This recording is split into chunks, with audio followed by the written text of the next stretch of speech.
This is my full card breakdown and betting tips for UFC Fight Night Israel Adesanya versus Joe Pyfer. Welcome back to Phil Always Wins. If you haven't subscribed or followed my Instagram, make sure to do so to be the first to know my betting tips. Link in description. To kick off the night, we have a women's strawweight fight between Thainara and Bruno Brasil. Bruno Brasil is probably the biggest underdog of the card, standing at a times 6.14, while Alexia is sitting at a times 1.12. Now, Alexia Thainara is 13-1. She's 2-0 in the UFC, winning her debut via submission in round 1. Overall, she's a very well-rounded fighter. She's very aggressive and she can hold herself in the striking department, but she mixes in takedowns too, which I think is a crucial part of her game plan. Not only does she have very nasty ground and pound, but she also threatens the submission when she takes her opponents down, and I reckon she'll be able to keep Bruno Brasil down for 3 rounds straight. Now, Bruno Brasil is 11-6, and she's coming off a unanimous decision loss to Ketlin Souza. She trains with the Fighting Nerds, and she's primarily a striker. She's pretty tall for the division, hence why she loves to fight at her own range. But striking-wise, although she's pretty good, I don't like that she tends to hesitate, and she doesn't really have that killer instinct, even when she's down 2 rounds. She never really goes for the kill. She also seems to get dominated in the clinch and on the ground, and I could see this whole fight just being Bruno Brasil trying to get up and getting taken right back down. So I reckon that Thainara is going to win via unanimous decision, or she's going to find a submission. Next up, we have Ricky Simón taking on Adrian Yanez, where Yanez is a slight underdog sitting at a times 2.18, and Ricky is a slight favorite sitting at a times 1.67.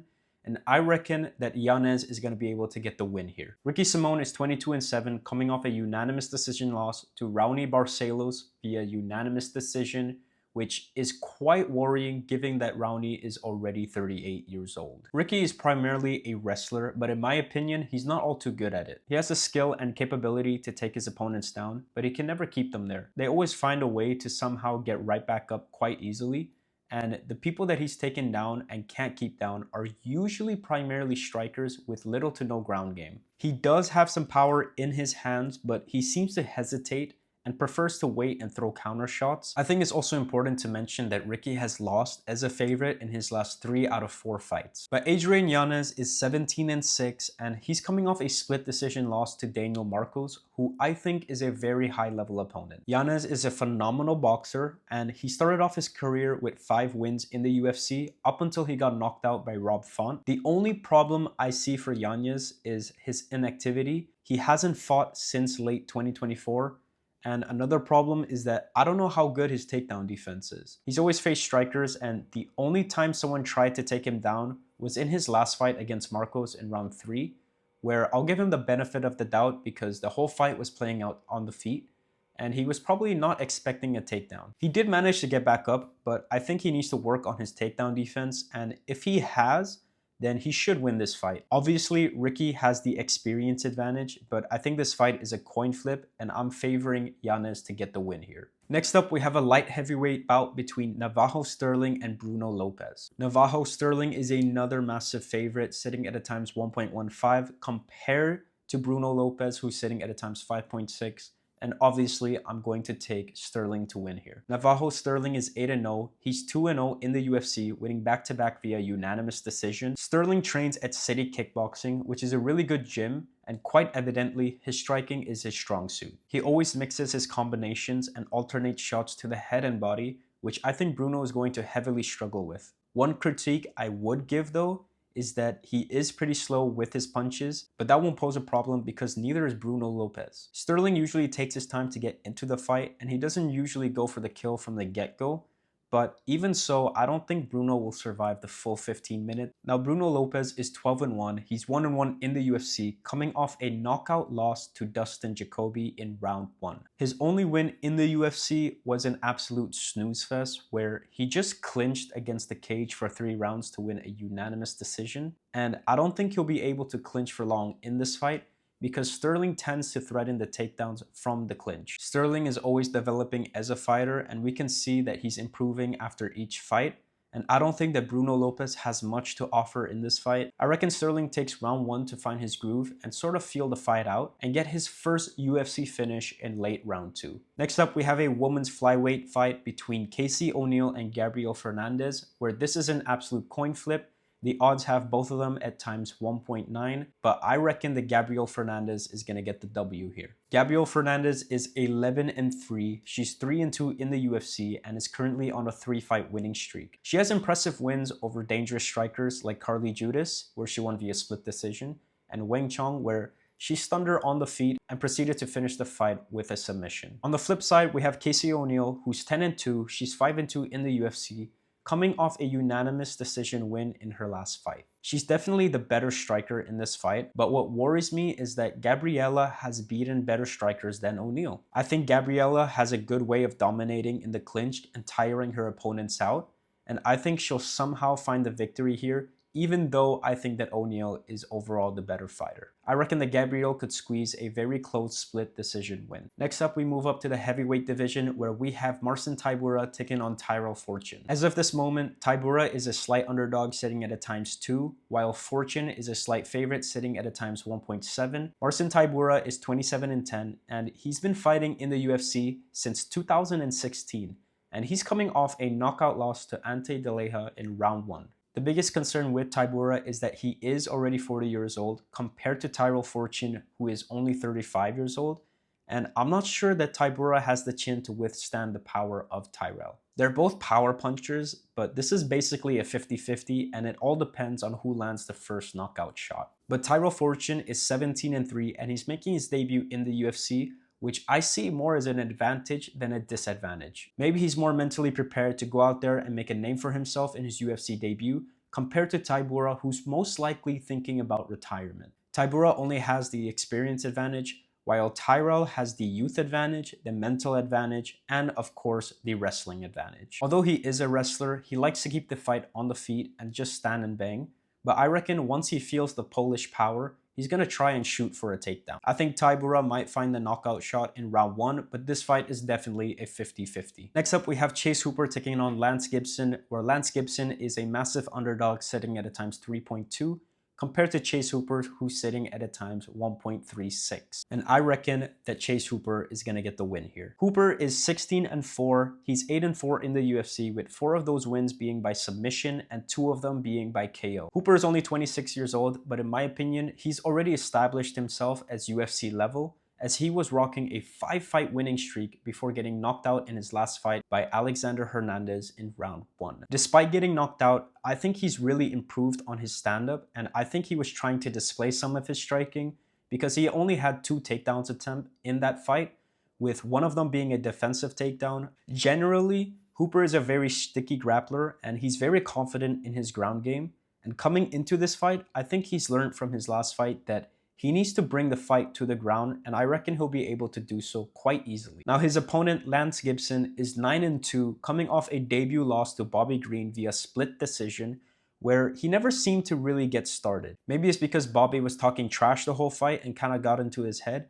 but he was way too passive and hesitant the whole fight. I feel like he just couldn't hit Bobby Green, but he seems to throw with intent. We haven't seen much of Gibson, especially in his grappling aspect, and he lacks a lot of experience, and I'm not sure he's reached UFC level quite just yet, and I reckon that Hooper is going to take him down and find a submission in round 2. Next up, we have a lightweight bout between Ignacio Bahamondes and Musayev Tofiq, where I think that Ignacio is going to find the win here. Ignacio is a major favorite sitting at a ×1.34 compared to Tofiq, who's sitting at a ×3.3. Ignacio is 17-6, he's 6-3 in the UFC, with 3 of those wins being by KO and 2 being by submission. Ignacio is another young talent at only 28 compared to Tofiq, who's 36, and I think Ignacio is going to obliterate Tofiq. Ignacio is a very sharp striker who throws in volume, and he also has a very sneaky head kick. Despite having a range advantage in almost all of his fights, he prefers to be the one that's pressing forward and kind of hunting you down rather than playing on the counter strikes. Obviously, that aggression is important, especially if the fight is going to primarily play out on the feet. He is coming off a unanimous decision loss to Rafael Fiziev, but I think that he's learned a lot from that fight, and I reckon this is his bounce back fight. Now, Tofiq is 22-6. He's 0-1 in the UFC, losing via submission to Mitibek Orabai back in 2025 in round 1. Tofiq is primarily a striker, but I don't think he's nearly as good as Ignacio is, and I reckon that Ignacio is going to be able to push the pace and light him up on the feet. I don't even think Tofiq is going to have a winning moment in this fight, and it's not even going to be close. Ignacio is the younger, faster, and hungrier fighter, and I think this is a layup from the UFC to get Ignacio back in the winning column. So I reckon Ignacio is going to get the KO highlight in round 1. Moving up to the main card, we have a lightweight bout between Terrance Mckinney and Kyle Nelson, where Kyle Nelson is a slight underdog sitting at a times 2.4, and Mckinney is a slight favorite sitting at a times 1.58. Now, I do think Terrance Mckinney is going to win, but if this does go past round 1, I think that he's going to lose this fight. A Terrance Mckinney fight is always a fun fight to watch. He's 17-8, 7-3 in the UFC with 4 knockouts and 3 submissions. He's probably the most aggressive fighter in the UFC, at least as of this moment, and none of his fights has ever gone past round 1. He steps on the gas from the get-go and leaves it all out there, and he either gets finished in round 1 or he gets the finish in round 1. Now, Kyle Nelson is 17-6, and he's coming off a unanimous decision win against Matt Frevola, which he initially won via TKO, but the referee made a mistake and prematurely stopped the fight. He's also a striker, and he also has some power in his hands, but the one difference is that he's not as aggressive as Mckinney. Nelson prefers to pick his shots, which is probably the worst thing to do against someone who just gets in your face and tries to finish you. Nelson is going to need to take Terrance Mckinney down, but I think that he'll try and trade and probably get hurt in round 1 and then get submitted. Next up, we have a very interesting fight between Mansur Abdul-Malik and Belgaroui Yousri, where Abdul-Malik is sitting at a slight favorite at times 1.77, and Yousri is a slight underdog at times 2, but I reckon the favorite is going to win here. He's coming off a unanimous decision win against Trocoli in his last fight via a standing guillotine, but in my opinion, Abdul-Malik has only fought the bums of the UFC. This fight is going to be his true test to see if he can beat someone of level in the UFC. Malik is a very explosive fighter who throws with a lot of intent and power, and in this fight, he's going to need to try and close the distance against Belgaroui and try and get in his face. Now, Yousri Belgaroui is 9-3. He's 1-0 in the UFC, coming off an impressive knockout win against Asmat Bekov in round 3, where he cashed as an underdog. I do feel like he's beaten better fighters than Malik because he was actually tested. In his last fight, he's proven that he can deal with a heavy wrestler, but this fight is going to primarily play out on the feet. Belgaroui usually maintains his distance with his kicks, and when he's fighting in the clinch, he has a very nasty knee down the middle, but I don't think that would be enough to keep someone as aggressive as Malik off of him. Belgaroui is a very tall fighter, standing at 6'5", and what I don't like about tall fighters is that they don't move their heads all too much, and they sort of just leave their chins hanging there, waiting to get hit. And against a power puncher like Malik, it only takes one shot to knock you out. So I reckon Malik's going to get the KO in late round 2. Next up, we have a featherweight fight between Lerryan Douglas and Julian Erosa, where Erosa is a massive underdog sitting at a times 3.4 compared to Douglas, who's sitting at a times 1.32. I'm riding with the underdog. I think Erosa has too much experience here, and I reckon that he'll be able to find the win. Erosa is 31-13. He's 9-8 in the UFC and has been fighting since 2015. He was rocking a 3-fight winning streak up until he lost to Costa the Dalmatian via unanimous decision, which hasn't aged all too bad given that Costa is doing pretty well for himself. Erosa is a pretty well-rounded fighter overall, and despite having a nasty guillotine, he prefers to keep the fight standing, but I reckon he'll need to mix in some takedowns to win this fight, given how talented of a striker Lerryan Douglas is. Now, Douglas is 13-5, making his debut in the UFC, and he's looking to make a name for himself. Douglas is a very aggressive striker, and he sort of stalks and hunts his opponents down, which usually are the type of fighters to win a stand-up fight because they get to control the pace of the fight. Hence why he's such a massive favorite. They're not too far apart in age, and I'm gonna favor the underdog here purely because he has way more experience in the UFC, and despite losing his last fight, he hasn't seemed to quite fade as a fighter quite just yet. Next up, we have a welterweight bout between Michael Chiesa and Niko Price, where Niko Price is a massive underdog sitting at a times 6.4 compared to Michael Chiesa sitting at a times 1.12. And obviously, I'm going to favor the favorite here. Now, this fight is a fight between two old men, as Michael Chiesa is already 38 years old compared to Niko Price, who is 36.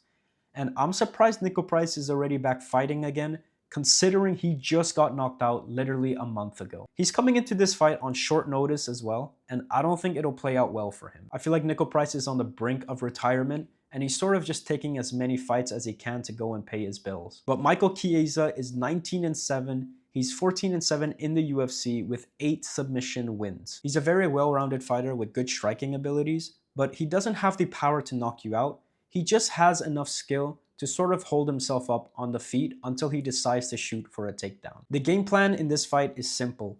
He's going to want to take Niko Price down as soon as possible and have as much control time as possible, whilst also trying to find the submission. Niko Price got submitted by a striker not too long ago, and I reckon that he's going to get submitted again in this fight, maybe in round 1 or round 2. And just like that, we are on the co-main event of the evening where we have a women's flyweight bout between Alex Grasso and Maycee Barber. Barber is a slight favorite, sitting at a times 1.5 compared to Alex Grasso, who's sitting at a times 2.55.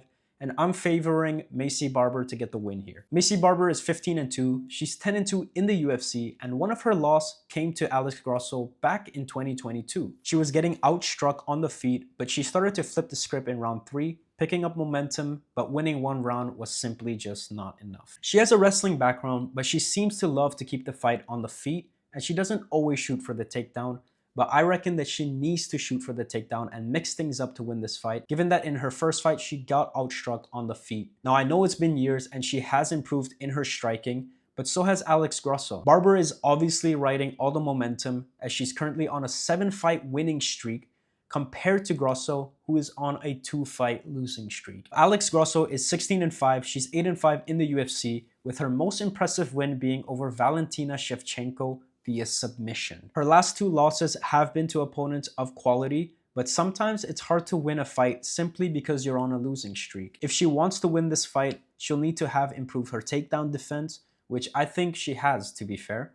And I think this will be a very close fight, but I reckon that Maycee is riding too much momentum and she'll edge it on the scorecard. And just like that, we are on the main card of the evening. Israel Adesanya taking on Joe Pyfer, where the odds maker have Izzy as a slight favorite, sitting at a times 1.6 compared to Joe Pyfer sitting at a times 2.2. Personally, I do think Izzy is going to get the win here. Now, Adesanya is on a 3-fight losing streak, losing to Dricus, Strickland, and Imavov, and I think this is going to be his make or break fight. To be fair, all of his losses have come to opponents that are at the top of the division currently, and I don't think Pyfer beats any of them either. But if Adesanya loses this fight, then he should really consider calling it a career. I'm just not sure if Izzy has the drive and motivation to win this fight, but skill-wise, he should have no problem winning. Joe Pyfer is a dangerous prospect with nasty knockout power, who's currently rocking a 3-fight winning streak, and he's pretty versatile as well.